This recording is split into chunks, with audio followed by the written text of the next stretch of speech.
Здесь, на высоте 1500 метров над уровнем моря, где располагается древнейший христианский храм на территории России, можно сказать, ровесник Киевской Руси, Хаба-Ярды, проводятся масштабные работы по его спасению. Собственно, начинается новая глава в истории уникального памятника 8-9 веков.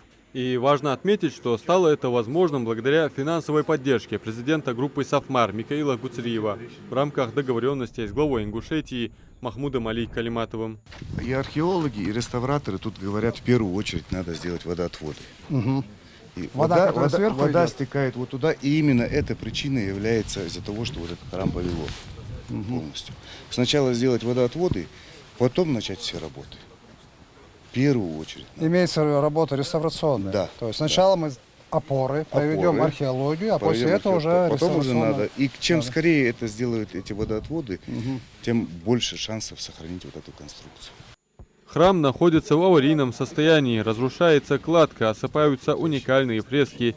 Первый этап укрепления фундамента и несущих конструкций. Все работы ведутся под контролем ведущих реставраторов. На месте ход работ проверяет представитель группы «Сафмар» Микаил Тумгоев, который отметил, что это системный проект.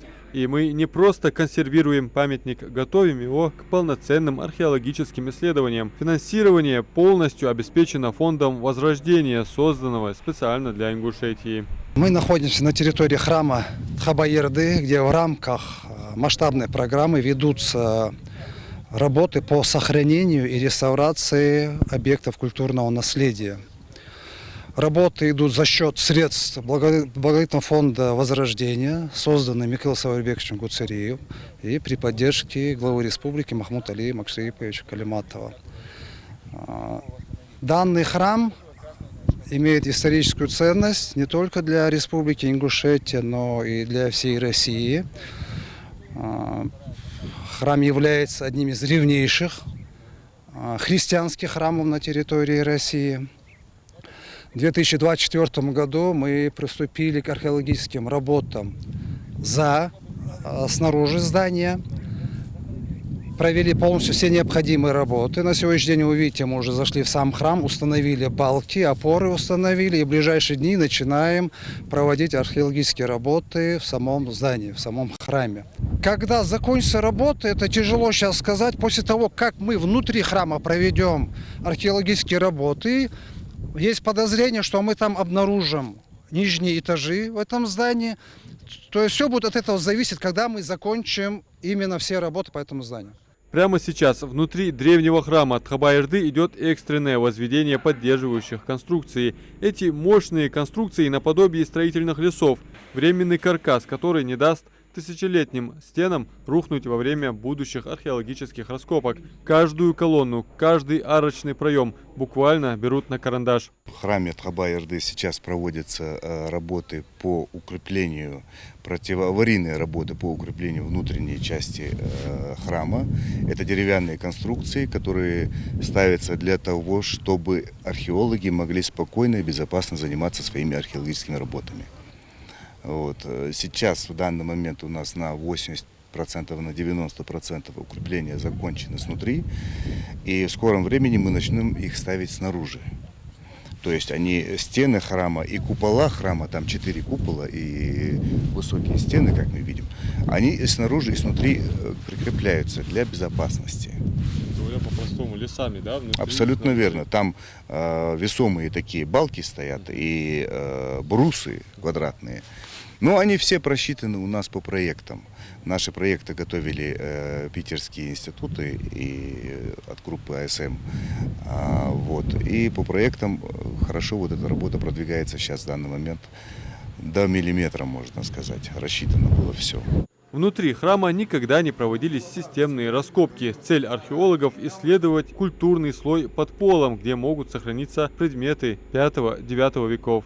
Предполагаются археологические исследования в преддверии проведения работ по сохранению этого памятника. Наша задача именно вскрытие археологических площадей внутри, вокруг этого здания и попытаться помочь уже к нашим специалистам, которые будут работать на этом плане по по ремонтно-восстановительным работам. Вообще храм Тхаба-Ярды занимает центральное место в системе древностей, в системе объектов культурного наследия не только нашего региона, но и Северного Кавказа, и в нашей стране в целом. И не зря памятник стоит на учете как объект федерального значения, и этот статус имеет достаточно давно. В общем, и, конечно же, его раскрытие, его сохранение имеет важное значение в деле сохранения в целом, в широком аспекте исторического наследия истории. Да, и также является важным маркером в целях популяризации, пропаганды культурно-исторического наследия нашего региона. Поэтому, конечно же, храм, который находится в аварийном состоянии, его необходимо, конечно же, спасать и изучать, выявлять. Ученые уверены, под храмом могут находиться еще более древние постройки и, возможно, языческое святилище 1-7 веков. Современные технологии позволяют заглянуть в прошлое с помощью 3D-сканирования. Создается точная цифровая копия храма. Это поможет не только в реставрации, но и в будущих исследованиях.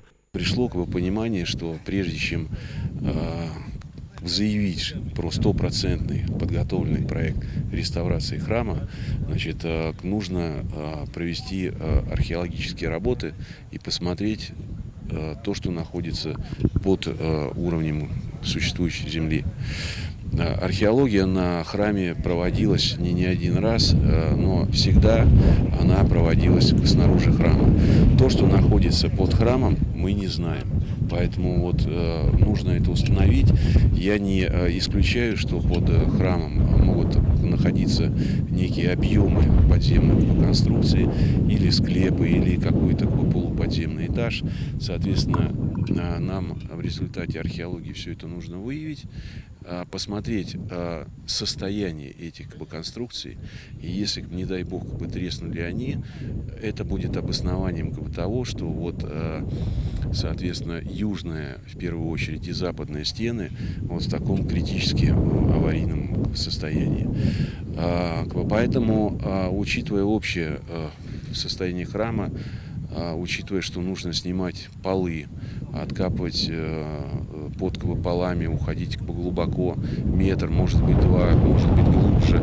Учитывая состояние здания, был разработан проект временных деревянных конструкций внутри и снаружи храма. Сейчас их устанавливают только внутри пока. Соответственно, как закончится внутри, храм снаружи тоже оденется вот в эти деревянные конструкции, сделанные и установленные для того, чтобы на время археологических работ поддержать стены и своды храма, чтобы, не дай бог, они не пострадали, не упали. Важно, что уже были обнаружены интересные артефакты, фрагменты керамики, металлические изделия, но главные открытия еще впереди. Я поставил археологам задачу продолжить работы археологические снаружи храма, потому что, ориентируясь на рисунки исследователей XIX века, разные рисунки разных исследователей, мы понимаем, что на этих рисунках изображена еще одна стена снаружи. Вот с этой стороны, параллельно вот этой стене, которую мы сейчас не видим, вот, собственно, где стоят специалисты, может быть, еще одна стена. И с обратной стороны храма, со стороны улицы, в одном из пределов, на одном из рисунков показана лестница. Поэтому в том пределе должен быть произведен разбор завалов. Археологи в советское время там копали, но лестницу не обнаружили, потому что глубоко не уходили.